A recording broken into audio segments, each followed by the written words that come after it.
के एक शिष्य थे, तो शौच में भी नाम जप कर रहे थे, कृष्ण कृष्ण कृष्ण कृष्ण। किसी ने देखा, जाके उनके गुरुजी से कहा, महाराज ये तो बहुत ही भ्रष्ट है। क्यों? बोले तो शौच में भी नाम जप करता है। ओ, बड़ाई ना करके उसकी बुलवाया, शौच में नाम जप करते हो? गुरुजी ने कह दिया। दूसरे दिन ऐसे जवान पकड़ के शौच में बैठा, और वो जो दोष दर्शन करने वाले होते हैं वो सब, उनका एक चश्मा अलग होता है, वो छिद्रान्वेषण, दूसरों के दोष ही देखा करते हैं। दूसरे दिन वो गए, बोले महाराज आज तो मुंह में हाथ डाले बैठा, ऐसे ऐसे बैठा था। तो बुलाया और कहा, भाई वैष्णव होकर तुम अवैष्णव काम करते हो, शौच के समय ऐसा नहीं, मुख में हाथ क्यों डाले थे? तो रोने लगे, बोले गुरुजी आपकी आज्ञा भी नहीं टाल सकते, और मुझसे नाम के बिना रहा नहीं जाता, इसलिए मैंने जवान पकड़ा कि जवान से नाम ना निकले, पर उस समय भी हृदय से चल रहा था, हृदय से लगा लिया और कहा, बेटा तुम्हारा जीवन धन्य हो गया। गुरु के मना करने पर भी नाम जपना, उनकी आज्ञा का पालन हो, तो इसलिए जवान पकड़ लिया, पर खुल के कह दिया कि गुरुजी शौच में भी हृदय से नाम चल रहा, हम नहीं छोड़ पाएंगे। तो बोले यही जीवन का सार, और हृदय से लगा लिया। और छिद्रान्वेषण वाले को कहा, आज के बाद हमारे सामने मत आना, हमसे रहा ना जाए, हमको कसम दिला दी जाए तो भी ना रहा जाए। एक संत के पास एक गए, बोले 18 साल से आपने कहा था राम राम जप को, तो हमने जप किया, लेकिन हमको कोई दिव्यता तो समझ में आई नहीं। तो उनका, अच्छा हमें गुरु मानते हो? बोले हाँ गुरु मानते हैं, आपको पक्का मानते हैं। बोले तुम्हें हमारी कसम है, बस कल तक ये नाम ना जपना, फिर कल आओगे तो हम ऐसा मंत्र देंगे कि बहुत जल्दी तुम्हारे को सिद्धि प्राप्त हो जाएगी। वो ठीक है, प्रणाम करके चले, सो अभ्यास। अब गुरुजी ने कसम खवाई तो सीढ़ी नहीं उतर पाए, रो के आए, बोले गुरुजी ऐसा तो नहीं हो सकता, अब नाम तो नहीं छूट सकता गुरुजी, आपने कसम खवा दी, इतनी देर में कितने नाम चल गए गुरुजी, अब ऐसा नहीं। बोले बस यही मिला 18 साल से, जो नाम में तुम्हें प्रियता हो गई, अब क्या दुर्लभ रह गया, आगे जब इसका फल प्रकाशित होगा तो सच्चिदानंद भगवान का मिलन। तो हमारा स्वभाव बन जाए कि रहा ना जाए बिना भजन के, हमारा जीवन भजन बन जाए। मत प्राणाह उसे ही कहते, हर श्वास में भगवान का स्मरण। गोपीजनों के लिए भगवान ने कहा, मन मनस का ता मन मनस का मत प्राणा मदर्थ त्यक्त दहिका। मन मनस का, उनका मन मैं हूं, उनका प्राण मैं हूं। गोपियों के हृदय में श्री कृष्ण प्राण है, गोपियों के मन श्री कृष्ण है, मेरे लिए समस्त देह सुखों का त्याग कर दिया। देखो भगवत प्राप्ति ऐसे नहीं होती, मेरे मन से जीवित हैं गोपियां।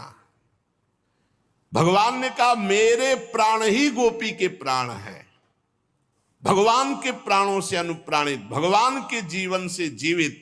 ये क्यों? भगवद स्मरण, हर श्वास तो भगवान को प्राण समर्पित, हर वृत्ति तो चित्त और मन समर्पित, पूरा निश्चय भगवान मेरे तो बुद्धि समर्पित, और अहम भगवान के दासत्व में समर्पित।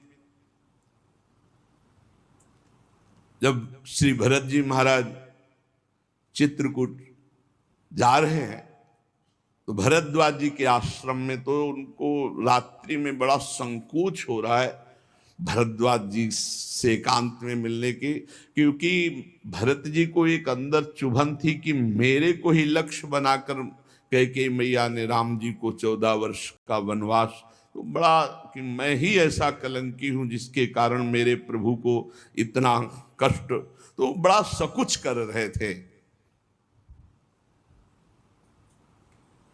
और वहां चर्चा हो रही थी, भरत जी पधारे हैं तो कहा भरत सरिस को राम सनेही, जगु जप राम राम जप जेही। अरे भरत जैसा राम प्रेमी कौन हो सकता, सारा संसार राम राम जपता है, पर राम जी क्या जपते हैं? श्री भरत श्री भरत श्री भरत।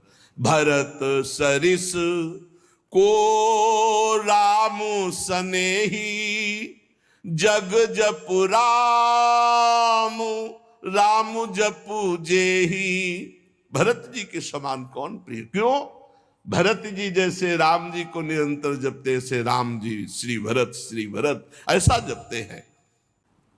प्रेमी का हृदय हर समय अपने प्रीतम के चिंतन में तन्मय रहता है। विलक्षणता उसी में आती जो निरंतर भजन परायण रहता है। भगवान का स्वभाव,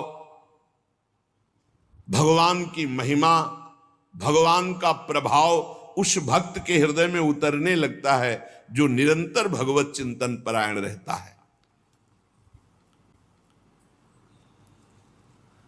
यहां सावधानी रखनी है। भजन परायण होने पर भी हमारे अंदर चाह नहीं पैदा हो रही तो कोई न कोई हम में त्रुटि हो रही है। जिसको अपने साध्य का पता है, मेरा साध्य क्या है, श्यामा श्याम, तो फिर राजी कैसे हो रहे हो और से? जब तुम्हारा साध्य श्यामा श्याम है तो तुम राजी कैसे हो रहे हो और बात से, धन से, संपत्ति से, प्रणाम से, नमस्कार से? जब तुम जानते हो ये मिथ्या है, तुम्हारा साध्य परमात्मा है, तो तुम परमात्मा के सिवा अन्य किसी से कैसे राजी हो गए?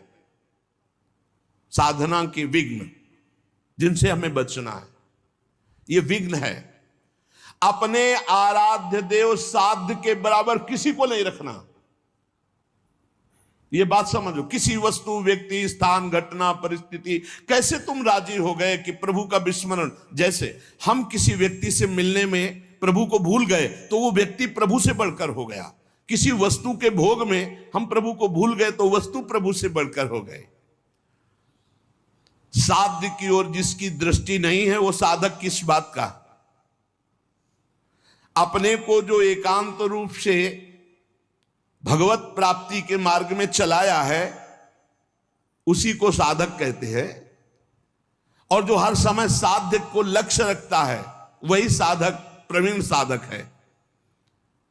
अपने कार्य में, अपनी साधना में, अपने मार्ग में दूसरे की तरफ ताको झाको मत, चुपचाप चलते रहो। साधक को हमेशा ध्यान रखना चाहिए, हमें कभी लक्ष्य को भूलना नहीं है। हमारा लक्ष्य क्या है?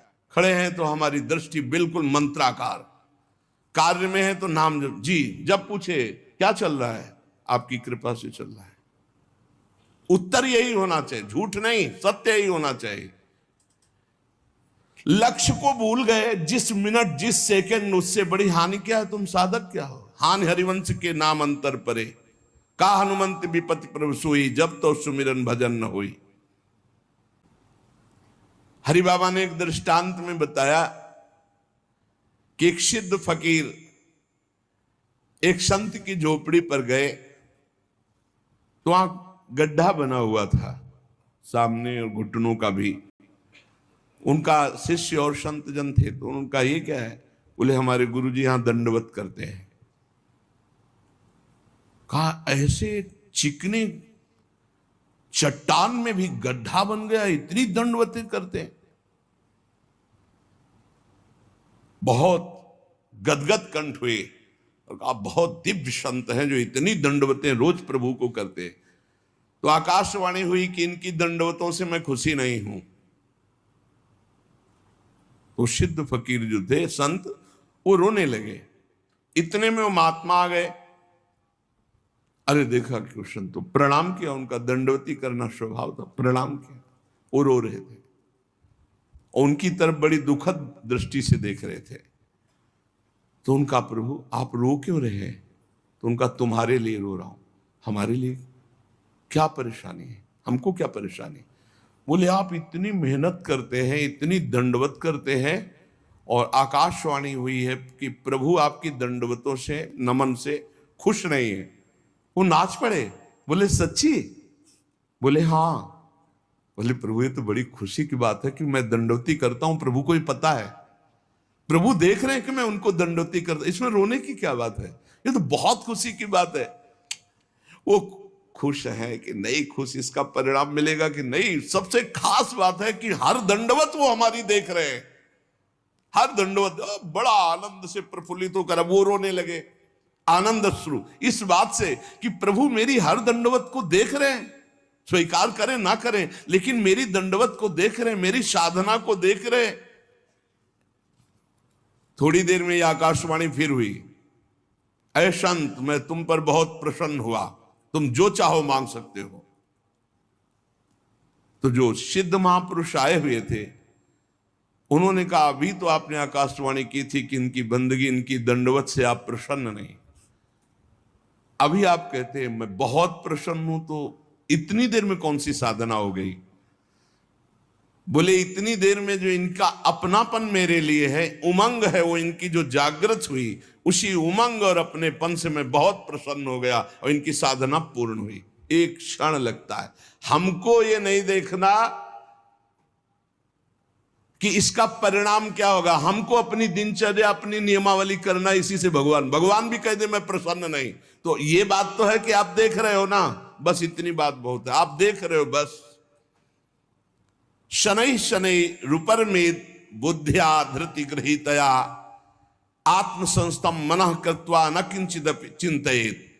धीरे धीरे ऐसा अभ्यास बनाओ, सब जगह से मन को बार बार हटाकर नाम में लगाओ और कुछ चिंतन ही न हो, अपने प्रभु का भजन। दूसरी किसी वस्तु, व्यक्ति, चीज का चिंतन ना होने पावे, जहां जहां मन जाए वहां वहां से हटा करके अपने लक्ष्य में, अपने प्रभु में। साधक धैर्यवान होना चाहिए, विश्वासी होना चाहिए, विचलित नहीं हो जाना चाहिए कि अरे बहुत प्रयास किया मन नहीं लगा। नहीं, हम प्रयास करते रहेंगे। जब हम रात्रि में टहलते हैं तो एक राधा राधा राधा राधा राधा राधा राधा राधा राधा राधा राधा राधा ये ऐसे आवाज आती है, वो कोई साधक करते हैं, बहुत अच्छा लगता है कि मानो 1:45 2 बजे नींद आ जाए, खड़े हुए बालकनी में नाम राधा राधा राधा राधा राधा राधा राधा राधा। अरे यहाँ मेहनत करनी, मेहनत करके, प्रयत्न करके हमको अपना मन भगवदाकार बनाना, चिंतन परायण बनाना। बहुत अच्छा लगता है जब साधक कोई साधना में प्रवृत्त होता है।